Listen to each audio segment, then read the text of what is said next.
औज़ुबिल्लाहिमिनश्शैतानिर्रजीम बिस्मिल्लाहिर्रहमानिर्रहीम। अस्सलाम वालेकुम बच्चों, मैं उम्मीद करता हूँ कि आप सब खैरियत से और आप सबको welcome second year chemistry online classes में। स्टूडेंट्स, ऑर्गेनिक केमिस्ट्री स्टार्ट होती है चैप्टर नंबर 6 से और चैप्टर नंबर 6 का आज हमारा लेक्चर नंबर 1 है। इसी तरह हम आगे प्रोसीड कर रहे होंगे, मैं मेंशन करता रहूंगा ताकि हम ट्रेस कर सकें कि कितनी चीजें हमने समझ ली थी और कितना हमें समझना बाकी है। ऑर्गेनिक केमिस्ट्री स्टूडेंट्स हम सबको बहुत मुश्किल लगती है। मुश्किल लगने की वजह होती है कि इसमें बेशुमार केमिकल इक्वेशंस हैं, केमिकल रिएक्शंस है। If I am not wrong, आपके इन आखिर के कुछ चैप्टर्स में जो आपके ऑर्गेनिक केमिस्ट्री के पोर्शन है, इसमें 300 to 400 इक्वेशंस हैं। आपने ये 300 to 400 इक्वेशंस याद नहीं करनी होती, आपने इनको समझना होता है। इंशाल्लाह हम अपनी ऑनलाइन क्लासेस में इसे इसी अंदाज से समझ रहे होंगे ताकि हमें क्लियर रहे। कुछ बच्चों की रिक्वेस्ट थी कि सर ऑर्गेनिक केमिस्ट्री बोर्ड पर समझनी है हमें, हम स्क्रीन पर बेहतर अंदाज में नहीं समझ पा रहे पीपीटी के जरिए, इसीलिए हमने दोबारा से अपनी ऑनलाइन क्लासेस का आगाज बोर्ड पर कर दिया। और आज पहला लेक्चर है, हम बिल्कुल स्टार्ट से पढ़ रहे हैं, यानी वो बच्चा जिसने अभी इस वीडियो को देखा उसके लिए ये लेक्चर नंबर 1 होगा। आते हैं, बात करते हैं सर ऑर्गेनिक कंपाउंड की। तो मैं आपको बेस आपकी स्ट्रॉन्ग करता हूं ऑर्गेनिक केमिस्ट्री की कि सर सबसे पहले जो बुनियाद रखी गई थी ऑर्गेनिक कंपाउंड्स की, उसमें कहा गया था कि वो कंपाउंड जो लिविंग ऑर्गेनिज्म से मिलते हैं यानी ऑर्गन से मिलते हैं, उन्हें हम क्या कहते हैं? उन्हें हम कहते हैं ऑर्गेनिक कंपाउंड्स। और इस थ्योरी का नाम था वाइटल फोर्स थ्योरी। वाइटल का मतलब होता है कुदरती ताकत, ऐसी सलाहियत जिसके जरिए किसी भी कंपाउंड में हम कहते हैं कि कोई भी चीज मौजूद होगी। तो इसको हमने यहाँ पर बुनियाद पे नाम ले लिया था कि जी ऑर्गेनिक कंपाउंड सिर्फ कहाँ बन सकते हैं? ऑर्गेनिक कंपाउंड सिर्फ और सिर्फ हम में बन सकते हैं, यानी इंसानों में बन सकते हैं, चूंकि ऑर्गन लिखा हुआ था। जब एक साइंटिस्ट थे वॉलर, याद रहे बच्चों के जितनी भी साइंस के तजुर्बे हैं ये तमाम के तमाम कामयाब तरीन तजुर्बे नहीं होते। कभी कभी साइंटिस्ट एक्सीडेंशियल भी कुछ चीजें मालूम कर लेता है। मिसाल देकर समझाऊंगा। फर्स्ट ईयर में आपने पढ़ा सर डिस्कवरी ऑफ इलेक्ट्रॉन, ठीक है। इसके बाद आपने पढ़ा कैथोड रेज, फिर आपने ये भी पढ़ा कि कैथोड रेज वाली ही ट्यूब में मॉडिफिकेशन की गई, कैथोड को परफोरेट कर दिया गया, तो उससे हमें क्या मिल गया? उससे हमें एनोड रेज मिल गई थी। दैट वाज एन इन्वेंशन ना, उसमें हमने चेंज किया था। बिल्कुल वैसे ही एक साइंटिस्ट थे वॉलर जो अपनी लैब में काम कर रहे थे। लैब बिखरी हुई थी, बहुत सामान पड़ा हुआ था और वो चीजें यहां से वहां मूव कर रहे थे। नीचे पानी बॉयल हो रहा होगा, उनके हाथ में मौजूद था अमोनियम साइनेट। अमोनियम साइनेट क्या है सर? अमोनियम साइनेट एक इनऑर्गेनिक कंपाउंड है, ठीक है। अमोनियम साइनेट क्या है सर? अमोनियम साइनेट एक इनऑर्गेनिक कंपाउंड है। इन्होंने इस इनऑर्गेनिक कंपाउंड का लेकर जब जा रहे थे एक जगह से दूसरी जगह, तो क्या देखा इन्होंने ये देखा कि इनके हाथ से वो गिर गया। जब इनके हाथ से वो बॉइलिंग वाटर में गिर गया, तब इन्हें ऐसा महसूस हुआ कि उसमें से जो स्मेल आ रही है वो यूरिया की आ रही है। खाद जिसे हम आम उर्दू में कहते हैं, ह्यूमंस का भी वेस्ट प्रोडक्ट होता है ना, यूरिया की स्मेल आ रही है। यूरिया क्या है सर? यूरिया तो ऑर्गेनिक कंपाउंड है।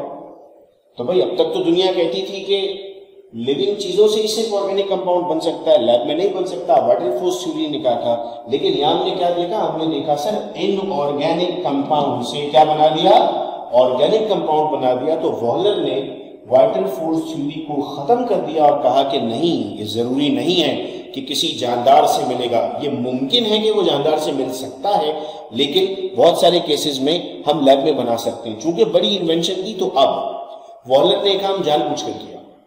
पहले गलती से हो गया था, अब उसने जानबूझकर उसमें फेंका।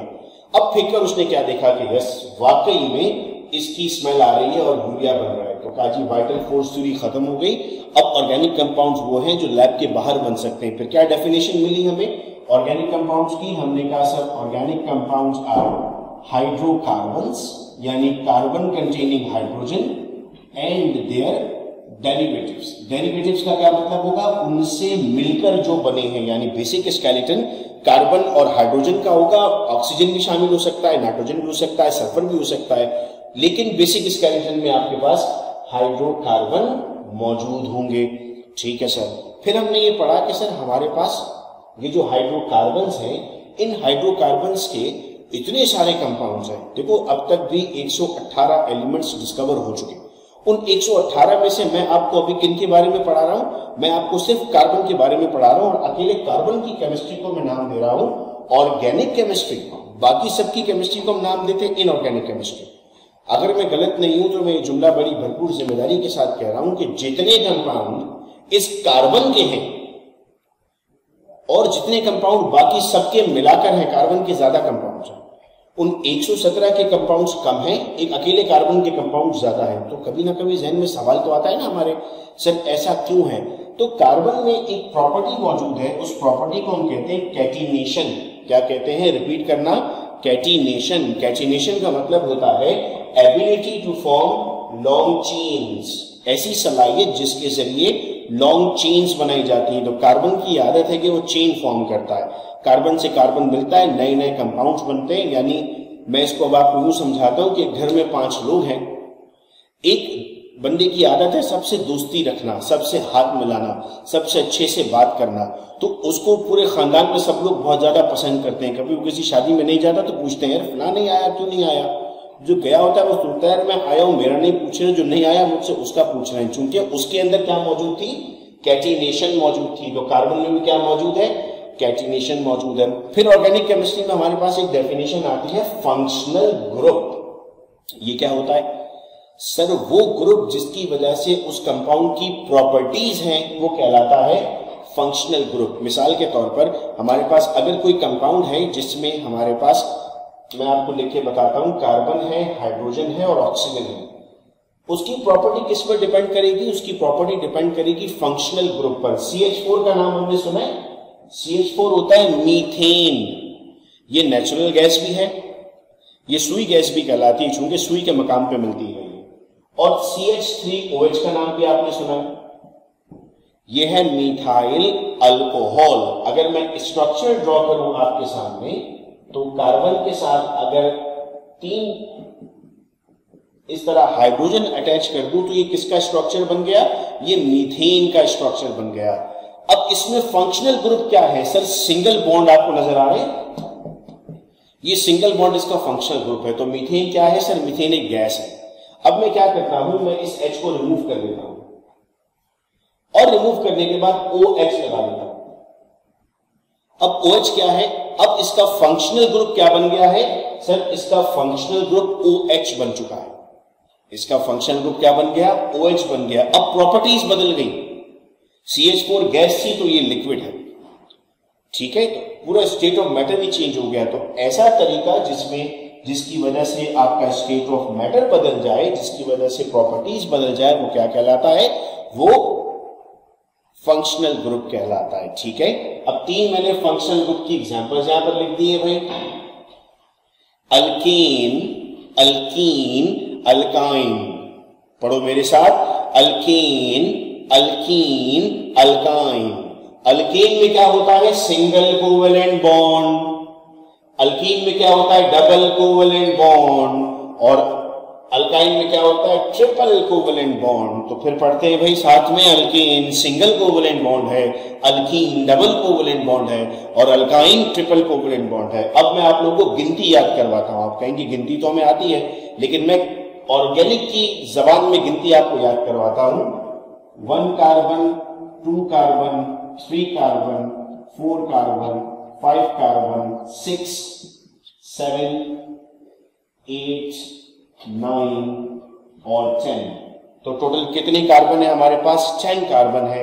1 कार्बन को कहते हैं भाई मीथ, 2 को कहते हैं ईथ, 3 को कहते हैं प्रॉप, 4 को कहते हैं ब्यूट, 5 को कहते हैं पेंट, 6 को कहते हैं हेक्स, 7 को कहते हैं हेक्ट, 8 को कहेंगे ऑक्ट, 9 को कहेंगे नॉन और 10 को कहेंगे डेक।